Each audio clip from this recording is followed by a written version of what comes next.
America అధ్యక్షుడు Donald Trump ఇప్పుడు Venezuela ఆక్రమణ పూర్తి కాగానే గ్రీన్లాండ్ పై పడ్డారు. ఆయన త్వరలోనే గ్రీన్లాండ్ ను తన దేశంలో స్వాధీనం చేసుకుంటాను అనే విధంగా ప్రకటనలు చేస్తున్న నేపథ్యంలో డానిష్ ఎంపీ ఒక కీలక ప్రకటన చేశారు. మన భారత్ కు విజ్ఞప్తి చేశారు. భారత్ తమ విషయంలో జోక్యం చేసుకోవాలి అని, అమెరికా సామ్రాజ్యవాద విస్తరణ కాంక్షను మీరు అడ్డుకోవాల్సిన అవసరం ఉంది.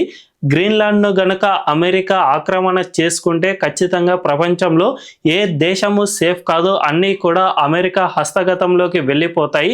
అందువల్లనే భారత్ ఇప్పుడు తమ విషయంలో జోక్యం చేసుకోవాలి అనే విధంగా ఆయన ఒక కీలక ప్రకటన చేశారు. కానీ మన భారతదేశం ఇలాంటి విషయాల్లో అస్సలు జోక్యం చేసుకోదు. ఎందుకంటే ఇన్నాళ్ళు ఈ యూరప్ దేశాలు అండ్ అమెరికా దేశాలే ప్రపంచంపై పెత్తనం చెలాయించేందుకు సిద్ధమయ్యాయి. అన్ని దేశాలను తమ గుప్పిట్లో పెట్టుకునేందుకు ప్రయత్నాలు చేశాయి. అలాంటిది ఇప్పుడు అమెరికా యూరప్ దేశంపైనే ఇటువంటి సామ్రాజ్యవాద కాంక్షను చూపిస్తూ ఉండటంతోనే వీళ్ళు ఇలాంటి వ్యాఖ్యలు చేస్తున్నారే తప్ప వీళ్లకు టైం వచ్చినప్పుడు మాత్రం ప్రపంచంపై పెత్తనం చూపించి, తమ టైం కానప్పుడు అమెరికా ఆక్రమణ చేస్తూ ఉన్నప్పుడు మన దేశాన్ని దేబెరిస్తే మనం ఎట్టి పరిస్థితుల్లోనూ వీళ్లకు హెల్ప్ చేయాల్సిన అవసరం లేదు.